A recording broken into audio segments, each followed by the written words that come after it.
Hello and welcome back. This is episode 2 of Joseki Learning Path, Beginner to One-Dan. Today we're going to take a look at this game played between two Chinese pros, Liu Shangguang as black and Liu Jing as white, review this Joseki we saw in episode 1, and take a look at some useful variations of it and when to use them. Both players started off with 4 4-point corners, nice and simple. Black approaches white's corner here. White responds simply with the knight's move. One option you learned in episode 1 is for black to slide here.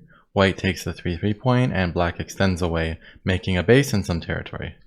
In this case, black chooses a slightly different option, playing the star point on the side, which emphasizes speed and potential on the board rather than secure territory.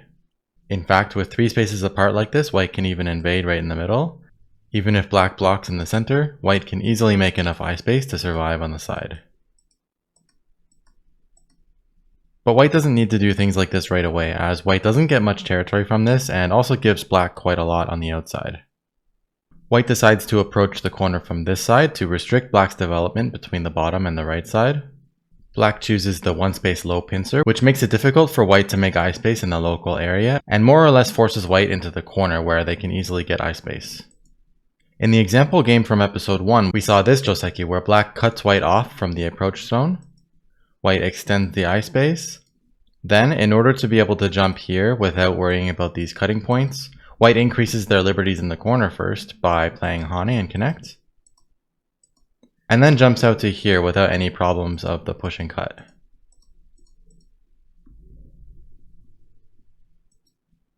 However, in this case, the choice of Joseki is wrong for black, as black has allowed white to jump into the bottom potential and pretty much ruin the potential of black's bottom stones over here. When black played this move, black was emphasizing the potential of the bottom side. But if black plays in this way, black is doing the opposite, emphasizing the right side at the expense of the bottom side. In a situation like this, when black has a stone at k4 or k3, black should block the other side. White will connect up to the approach zone.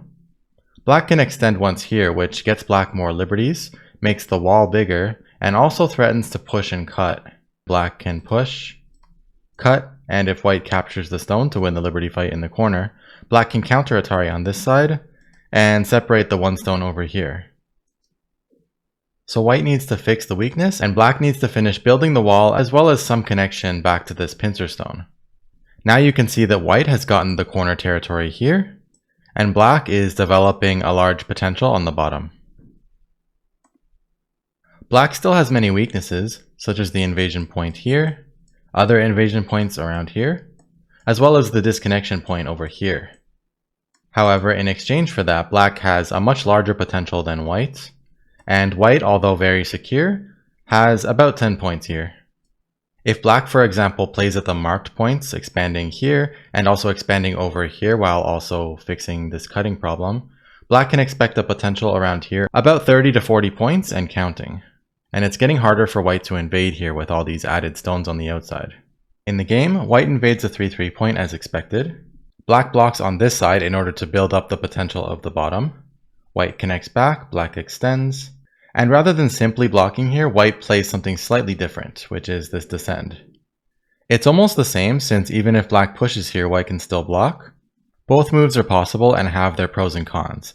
The advantage of white B is that later on, if white ever needed to, white could use the stone at S6 to make more eye space on the side, like this. There's also the option of cross-cutting here to give black some trouble on this side. And because white is on the second line, looking underneath the black stone, which is on the third line, it means that it's also a little harder for black to build territory on the right side now, since white can always reduce from the stone at S6, for example, attaching here, or playing around here, which threatens to connect under at S8.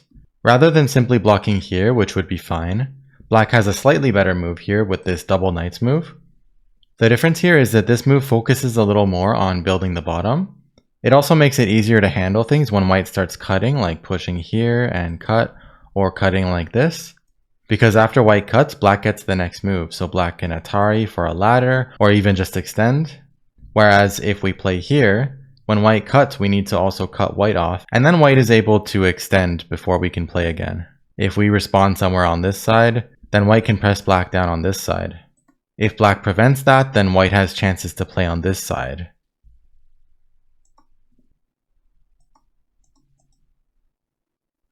So black played here and then white approached the corner up here.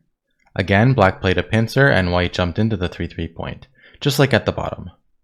Now here's a question for you. Should black block at A or B in this case?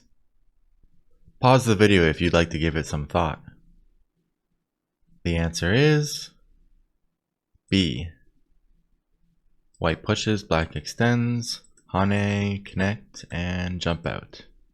This is the side where black would have trouble making territory since it's leaking from here. The right side is also more narrow than the top. That means that the top has more future moves for making territory. More empty space usually equates to more potential. At this point, where would you like to play with black? The left side is crowded and uninteresting now. The bottom is important, but it's relatively played out for the time being. Black can expand with a move like this. But other than that, it's really the left side and the top that seem more important right now, as there's a lot more empty space over there. In episode 1, we learned that the knight's move approach, in this case A or B, is the most normal way to approach an opponent's 4-4 point corner. So then, which one is better in this case, approaching from the top with A, or approaching from the left with B? The approach at B plays on the wider side compared to the top. In that respect, it seems more appealing. On the other hand, the approach at A plays on the more narrow side. However, black has a wall over here, which would give black a head start on boxing in the territory around here in the future. You might think of this idea as vertical expansion, or vertical potential. Furthermore, black has more moves they can play to further expand into the center, like playing here, or potentially pushing along here. And when you consider the black stones over here as well, and also here, you can see that in the future, all the stones on the board for black might start to synergize together as one large center framework. To put it another way, black's approach on this side not only expands the top, but also enables a great deal of vertical expansion into the center later on. Although the approach at A is better, the approach at B in this particular case is not much worse. We can say that both of them are playable, but the approach from the top is marginally better and seeks to use black's wall over here to build up a large future potential. On the other hand, the approach at B is not without merit, as it does occupy a position on the most spacious side on the board. In a position like this, where the answer is actually not so obvious even for a strong player, you're welcome to choose this one if you prefer a more divided game, rather than trying to build up something really big on the whole board as black. White would likely play something like this knight's move, and black can continue with this slide into the corner, which we learned in episode 1, or the modern AI style attach and hane Joseki, which we'll learn about in a future episode. White can also choose to kick black like this, forcing black to extend to increase the liberties, and then secure the corner with this move, while black extends somewhere over here.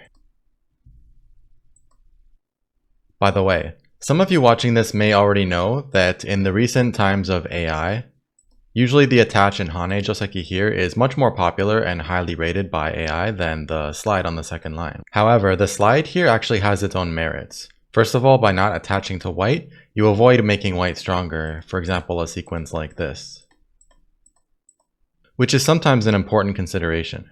You also remove white's option of cutting you off like this, which is sometimes a valid option for white. In other words, the second line slide is more safe and predictable, but also just very different. The position here looks pretty simple and common, doesn't it? Then you might be surprised to hear that AI actually rates the slide in this case as being better than the attach. If black plays here, then there's still a chance that black might also get the 3-3 point, and if white takes that away, black can play a move like this, for example, which actually expands the top side. On the other hand, if black were to just assume that the AI variation is always going to be better and plays like this, white can choose a variation like this, and thoroughly reduce black's potential on the top while also expanding their own potential on the left side. After a variation like this happens, we can see that now the trade here of this wall for the corner territory that white got here isn't really worth it anymore for black, as there aren't very many points around here. Going back to the real game now, white chose to extend high to maximize the potential on the left side compared to playing the low knight's move. And the high position here actually helps white to deal with black's future center potential as well. After this, black played here, which is indeed the biggest move on the board. Between expanding and reinforcing the bottom side versus doing so on the top, it makes more sense to do it on the bottom since there's a lot more invested here at the moment. The potential around here seems a bit larger than the top.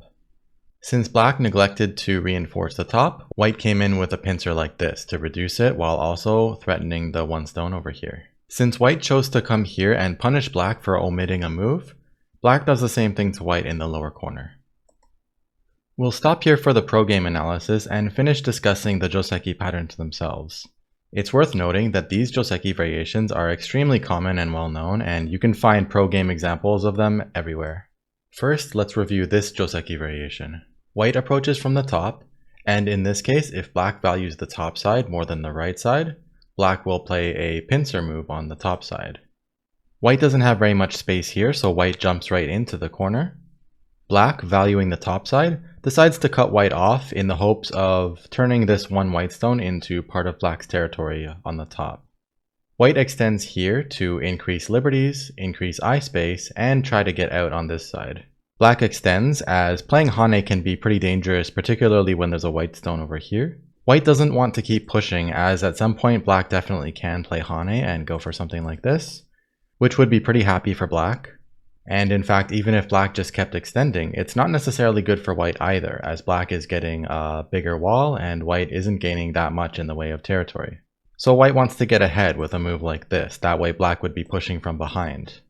In Go, being ahead of your opponent, like white is here, can be very powerful. You can see that if white keeps pushing and black plays Hane, for example, then black is basically wrapping around white and squishing them down.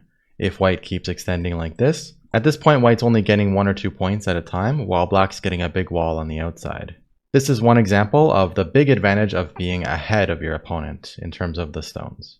If white were ahead of black here, then white would be able to play this Hane, which would be very powerful and a great way to expand. In this case, the cut here wouldn't work, since black just gets captured on the edge. And even the black stones here are starting to run out of liberties. In fact, with this much corner territory and the expansion out onto the side, even sacrificing the one stone here would be no big deal for white. In most situations, it wouldn't be good for white to play this right away though, as white stones don't have very many liberties, and if black starts pushing and cutting, white runs into problems. If white captures the one stone here, black can counter Atari to sacrifice the stone, and then make off with the one white stone over here by playing a ladder, or even extending like this. This would be better for black most of the time, as white's corner is quite small, white's cut off on the outside here, and black is building a big influence on the outside. Plus, even this black move is locally forcing on the white corner. White plays the Hane and connect here in order to extend the liberties in the corner. White damages their own stone on the outside and helps black build some connection, but in exchange, white gets a slightly bigger corner and gains many liberties for the group here, which enables white to then jump out to here, which is well worth it. The cutting problem doesn't exist anymore. These initial exchanges at 1 and 3 actually benefit black, but enable white to jump to 5. So you can think of this as 1 step back for 2 steps forward. If you'd like a more thorough explanation of this Joseki, including what happens if black tries to play Hane here and how to handle that as white, as well as the difference between black connecting here or connecting in this way, check out the Joseki Concept series, link in the top right corner. Coming back to the original position, how about if black has a position around Q10 or R10? When white invades the 3-3 point here at R17, which way should black block? Should black play at Q17 to cut off the white stones from each other, or should black block at R16 to emphasize the right side? The answer, of course, is to block the right side. White extends, black also extends to build up the wall, increase liberties, and threaten to push and cut in the corner, just like what we saw earlier. White defends, and black extends again to finish the wall and build some connection with the M17 stone. Blocking directly as white and extending again like this as black is one simple example of how this variation can go. In the game, however, they played the more common variation, which is for white to play O18, which indirectly defends this problem here, and black, rather than blocking directly like this, plays the double knights move instead to connect more loosely. The main drawback is that when white plays here, white actually takes away one of black's liberties. This discourages black from playing the loose play over here, as although there's no immediate problem here with the liberties, since black can play a ladder, it's easy for white to exploit the liberty shortage in the future.